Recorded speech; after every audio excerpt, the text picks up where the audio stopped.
Dear students, हम आज पढ़ेंगे कि relationship of different types of the cell and their function. याद रखिएगा कि जैसा कि हमने प्रीवियसली आपको बताया था कि 200 से ज़्यादा different types of the cell human body के अंदर मौजूद हैं, तो जाहिर है हर सेल की शेप, साइज़ और स्ट्रक्चर डिफरेंट होगा। फॉर एग्ज़ाम्पल ऑस्ट्रिच का जो सेल है वो काफ़ी बड़ा होता है, जबकि दूसरे सेल्स के अंदर आप देख लें, मिसाल के तौर पे जो नर्व सेल हैं वो लंबे होते हैं, क्योंकि उनका काम मैसेज को कंडक्ट करना होता है और मैसेज किस शक्ल के अंदर होता है, इलेक्ट्रोकेमिकल चेंज होते हैं। दरअसल ये न्यूरॉन की लेंथ पे ये ट्रैवल करते हैं। जो नर्व सेल्स होते हैं, याद रखिएगा, ये मैसेज को कंडक्ट करते हैं और ये electrochemical along the length of the neuron travel करते हैं। जबकि आपके जो एपिथेलियल सेल हैं, यानी कि आपके जो एपिथेलियल सेल हैं वो आपके स्टमक की, आपकी बॉडी ऑर्गन्स की इंटरनल लाइनिंग को बनाते हैं। जो आपके पास रेड ब्लड सेल्स हैं, इनका ग्लोबुलर स्ट्रक्चर होता है और ये ऑक्सीजन की ट्रांसपोर्टेशन में अहम किरदार अदा करते हैं। इसके अलावा आपके पास मसल सेल्स हैं। मसल सेल्स दरअसल आपकी बॉडी में मूवमेंट को प्रोड्यूस करते हैं, क्योंकि without muscles your body can not move. याद रखिएगा कि मसल्स के बगैर आपकी बॉडी मूव नहीं कर सकती, क्योंकि ये हड्डियों के ऊपर लगे होते हैं और हड्डियों को हरकत देने में मदद देते हैं। इसके अलावा मैं आपको और बताना चाहूँगी, अगला जो हमारा मज़ीद इसके अंदर आता है सेल के साथ ही, वो आते हैं सेल ऑर्गेनल्स। कि सेल ऑर्गेनल्स कितने हैं। जाहिर है eukaryotic cell well defined cell है, इसमें जितने भी सेल ऑर्गेनल्स होंगे वो सारे के सारे मेम्ब्रेन बाउंडेड और वेल डिफाइंड होंगे। अच्छी तरह से वो प्रॉपर मेम्ब्रेन के अंदर होंगे, और या फिर मेम्ब्रेन के अंदर नहीं भी हैं तो वो फिर मेम्ब्रेन से बाहर भी हैं, तो साइटोप्लाज्म के अंदर फ्रीली फ्लोटिंग कर रहे हैं, लेकिन उनका स्ट्रक्चर पूरा मुकम्मल बना हुआ है। जबकि जो प्रोकैरियोटिक सेल होते हैं उनके अंदर जो उनका डीएनए है वो साइटोप्लाज्म के अंदर वैसे ही पड़ा होता है, और सिर्फ एक प्लाज्मिड होता है जो कि उसकी डिवीज़न में हेल्प करता है।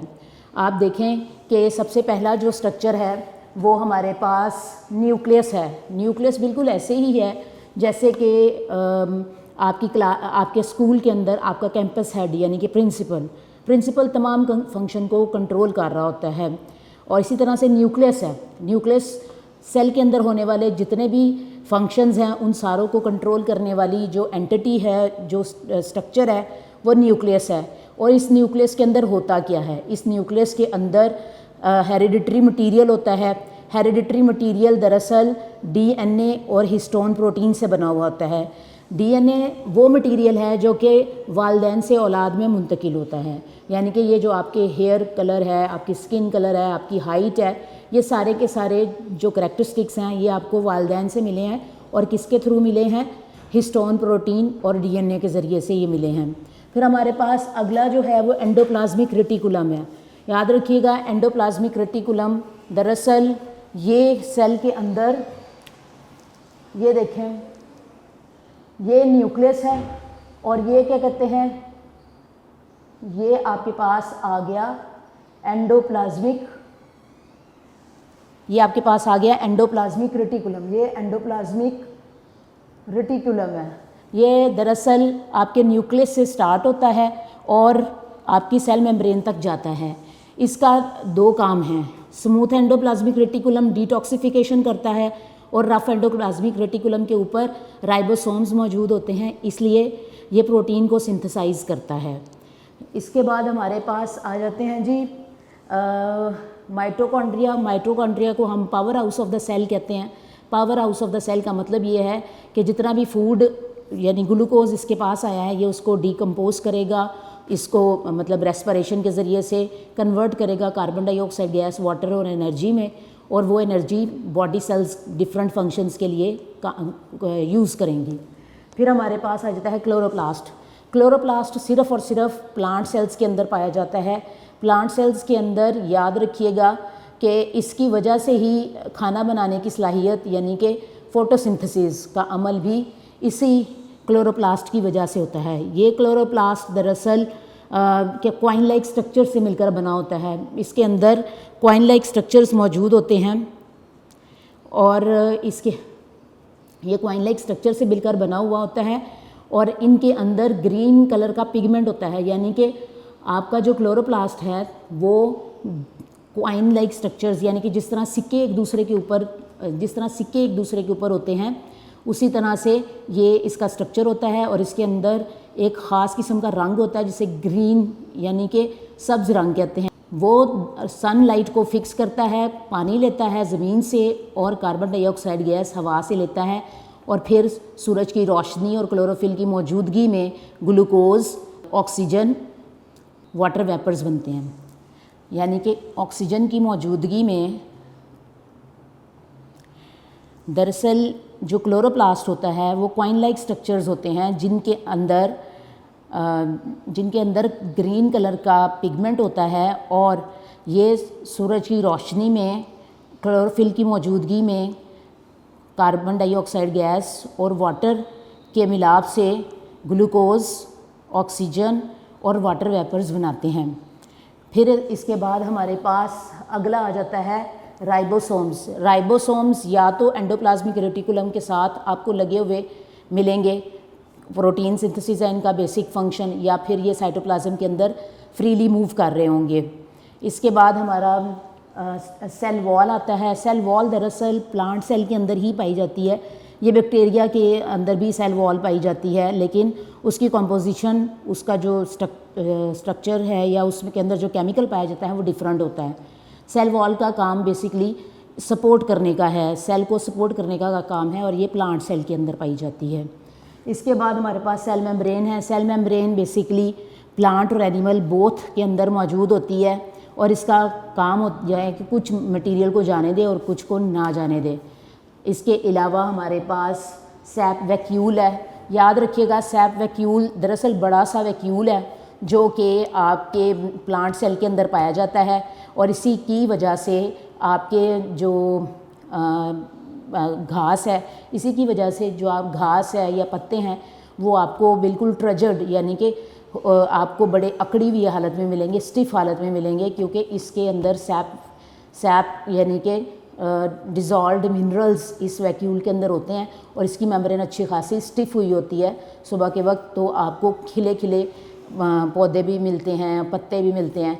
तो दरअसल पानी और दूसरे जो मिनरल्स हैं वो इस वैक्यूल के अंदर मौजूद होते हैं और ये वैक्यूल सिर्फ़ और सिर्फ प्लांट सेल्स के अंदर पाया जाता है। एनिमल सेल के अंदर छोटे छोटे वैक्यूल्स पाए जाते हैं जिनका काम वेस्ट मटेरियल को स्टोर करना होता है। Now what have you studied today, students? First of all, you study what is the relationship of the structure of the cell to their function, and second one cell organelles. और आप जानते हैं कि जो structure होता है उसके अंदर उसके फंक्शन के हिसाब से मॉडिफिकेशन होती है। जैसे कि आपको पता है कि सेल मेम्ब्रेन है, जैसे कि आपको पता है कि नर्व सेल है, उसका काम कोऑर्डिनेशन का है, तो वो लंबे लंबे सेल होते हैं। इसी तरह से जो आपके पास है एपिथेलियल सेल, वो बिल्कुल आप कह लें कि उनमें ये एबिलिटी होती है कि वो बहुत जल्दी जल्दी डिवाइड करते हैं, क्योंकि इनका काम जो है वो इंटरनल लाइनिंग ऑफ ऑर्गन्स को प्रिपेयर करना है। इसके बाद आपके पास आ जाता है मसल सेल। मसल सेल का जो फंक्शन है वो मूवमेंट से रिलेटेड है, तो इसलिए ये आपस में जुड़े हुए होते हैं और ये हड्डियों के साथ जुड़े हुए होते हैं क्योंकि इनका काम ही हड्डियों की मूवमेंट कराना है। फिर इसके बाद आपके पास हीमोग्लोबिन आ जाता है, रेड ब्लड सेल्स आ जाते हैं।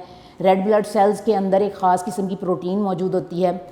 इसके बाद रेड ब्लड सेल्स आ जाते हैं जिसके अंदर प्रोटीन की एक ख़ास शक्ल में होती है, ग्लोबुलर शक्ल के अंदर मौजूद होती है और इसका काम इसका काम ऑक्सीजन की ट्रांसपोर्ट होता है। इसके बाद हमारे पास रेड ब्लड सेल के बाद एपिथेलियल सेल हो गया, ठीक है। सेल ऑर्गेनेलिस के अंदर हमने पढ़ा न्यूक्लियस, एंडोप्लाज्मिक रेटिकुलम, उसकी टाइप्स, स्मूथ और rough endoplasmic reticulum. Types of cell के अंदर आपने नर्व सेल पढ़ा, मसल सेल पढ़ा, nerve cell, muscle cell, red blood cell और एपिथेलियल सेल। आपने ये 4 सेल पढ़े हैं जो जिनका फंक्शन जो है वो उनके स्ट्रक्चर को डिटरमिन कर रहा है, यानी कि जिस तरह का उनका फंक्शन है उनका स्ट्रक्चर भी वैसे ही बना हुआ है। सेल ऑर्गेनेल्स के अंदर आपने डिफरेंट स्ट्रक्चर्स को पढ़ा, जिसमें न्यूक्लियस, माइटोकॉन्ड्रिया, राइबोसोम, इसकी डिफरेंट टाइप्स आपने पढ़ी, सेल वॉल, सेल मेम्ब्रेन और सैप वैक्यूल पढ़ा। शुक्रिया। होपफुली आज आपको समझ आ गई होगी कि सेल ऑर्गेनेल्स होते क्या हैं। ये दरअसल इलेक्ट्रॉन माइक्रोस्कोप से नज़र आते हैं। याद रखिएगा वो वाली तस्वीर जो कि आप माइक्रोस्कोप से या इलेक्ट्रॉन माइक्रोस्कोप से लेते हैं उसको माइक्रोग्राफ कहा जाता है, और ये जो माइक्रोग्राफ हैं ये इलेक्ट्रॉन माइक्रोस्कोप से लिए गए हैं जिनके नाम मैंने आपको पढ़ के बताया और इनका फंक्शन बताया। शुक्रिया।